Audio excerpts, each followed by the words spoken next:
So I've noticed that there is a funny thing that happens when I fall down a research rabbit hole. Ideas I encounter somehow start to become part of my outlook. It seems like when my brain discovers a concept that makes sense on some level, it just gets adopted without a lot of conscious contemplation of it. I've begun joking that I'm getting sort of oddly Germanic Middle Ages-ish in my approach to the world.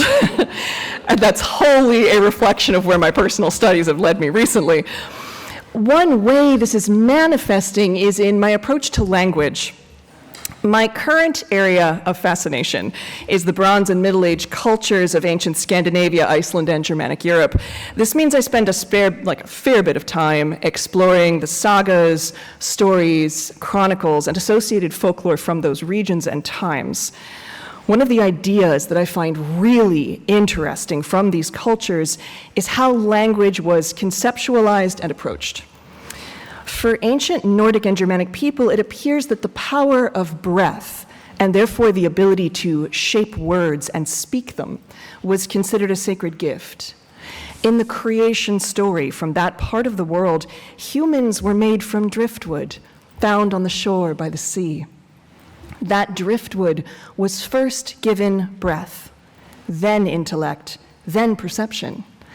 It's understandable how words were so important to a culture that held the ability to speak as the first gift given by the gods that created humans. This concept of the importance of words appears in multiple places. The written form of language we associate with these cultures are runes. There are a few different alphabet systems within runic writing, and it appears that runes were used both as a form of written communication and as a magical system. Rune scripts can be found on large stones, called rune stones, that commemorate big moments in history or simply the loss of a beloved family member or a friend. Rune scripts that do not make sense as words at all can be found on tools, weapons, and more, indicating that these same letters could be used for a magical purpose. When a system of language has that kind of power, the ability to create words that stay to convey information and to influence the outcome of various actions, it's understandable how language came to carry so much gravity. The Saga of the Volsungs, one of the legendary sagas, indicates that language through runes was the basis of all reality. In the saga, the hero Sigurd wakes up a sleeping Valkyrie named Brynhild from an enchanted sleep. She then teaches him about the runes. In the saga, she says, runes were carved on the shield that stood before the shining sun, on the ears and hooves of the horses that draw the sun. They were carved on a bear's paw and a poet's tongue, on a wolf's claw and an eagle's beak, on bloody wings and bridges' beams, on a helper's palm and a healer's footprint. The saga goes on to say that all these runes engraved in pretty much everything were then shaved off, stirred into a sacred brew, and given to the powerful spirits of the world. Words that became magic in order to shape and support the connection between reality and the beings that dwell within it. Despite some use of written language through runes, it's also worth remembering that the majority of Nordic and Germanic European cultures at that point in time used oral communication rather than written. We have good written records from Iceland in the form of the Icelandic sagas that indicate just how powerfully words govern society. Early Iceland was governed by laws, memorized by someone known as a law speaker, who would then recite those laws from memory at large annual gatherings called Althings. New laws would be developed at these gatherings and likewise spoken aloud for all to hear. Think about the potency of that for a moment. The words a law speaker said governed how society functioned. Those words determined whether someone could seek justice for a slight, how money could be made, and which acts were punishable by the state up to and including death. Gatherings like these reflect the mythology as well. The gods of the early Nordic cultures were described as meeting to hold court and determine the path forward. These assemblies of people where the law was spoken were therefore a combination of sacred and mundane, a living example of the way the power of language continued to govern the reality of the culture. Where this really hits for me is in a handful of references to spoken language from a few different sources. There was concern and care taken when it came to what was spoken into reality. It's even reflected in the magic of the day. A seeress didn't only look into the future. She set that future in motion by speaking about what she saw. The words she selected were the ones that set the law, the pattern, into reality. So having one's fortune told was a powerful and a dangerous thing. There are references in different stories to someone trying to force a seeress to speak or trying to force a seeress to be silent, all in the service of shaping a desired future. This comes up in more casual conversations as well. In one of the sagas, one man jokingly asks another what the outcome would be if they fought. The second man answers, "I would not even speak that idea into being." The power of language to directly impact outcome wasn't limited to the powerful people in society. The potency of words was something that belonged to everyone. And at this point, you're probably wondering how long your history lesson is going to go on this morning. And the truth is that I would love to keep quoting sources at you. Obviously, I love this stuff, but I also respect your time, so let's pivot. One of my own journeys with language has involved self-talk. Like so many other people you know, I am a member of your community who lives with mental illness. This means that from roughly puberty onward, I've had a brain that gets a little odd at times.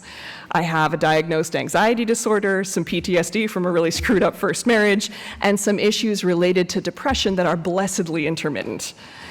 All of these neurological patterns can mean that my self-talk, the words that I say, whether aloud or silently to myself, can be absolutely awful. Learning tools and techniques to modify those messages made a huge difference in my life. Words do have power. Today, over 1,000 years since Sigurd talked to a Valkyrie, our words do still shape reality. One of the best techniques I learned for adjusting self-talk was developing a counterstatement that made the original words neutral rather than happy. Many times, if we just interject some sort of positive thinking into a harmful thought cycle, we will reject the sugarcoating. But rephrasing a thought to be neutral has proven effective for me and many other people. One thing I used to say to myself a lot anytime I became exhausted or overwhelmed was, "I am so lazy." The counter statement I developed for that one was, "I am doing what I can with the energy I have right now.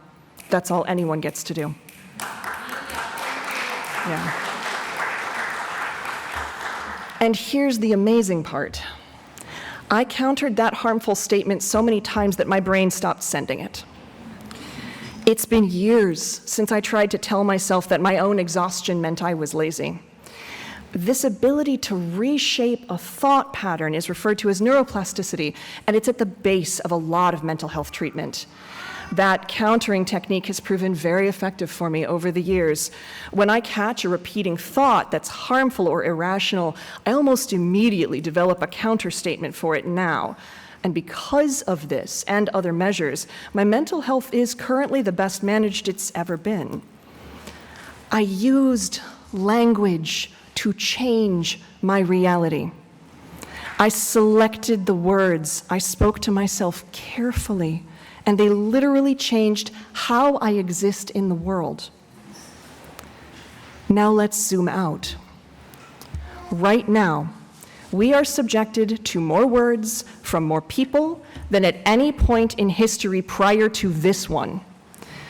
Without firm guardrails, there is an endless fire hose of language, images, and subtle forms of messaging aimed directly at us.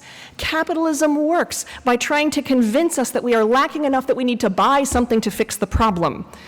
Political power is reinforced by the endless repetition of sound bites, complex ideas boiled down to the point that they don't really mean anything anymore. And even our personal relationships are part of this pattern. What our closest friends and loved ones say to us influences everything from our moods to the activities we choose to engage in to large decisions like where to live or where to work. Language is everywhere, and we are drowning in it. There's so much information surrounding us that we've forgotten what older cultures who lived in less sensorily overwhelming times knew well. The words we hear and the words we speak have power. They can shape perception, which shapes reality. Words can inspire people to better themselves and their society, and words can stoke fear and division. We are experiencing a masterclass in that lattermost point right now. So how do we bring this all together? I have long been what I consider to be an impulsive speaker. I was a theater kid in high school and then a radio DJ when I was in the Marine Corps. If you've seen Good Morning Vietnam, that was my job. My impulse is to find witty rejoinders for pretty much everything.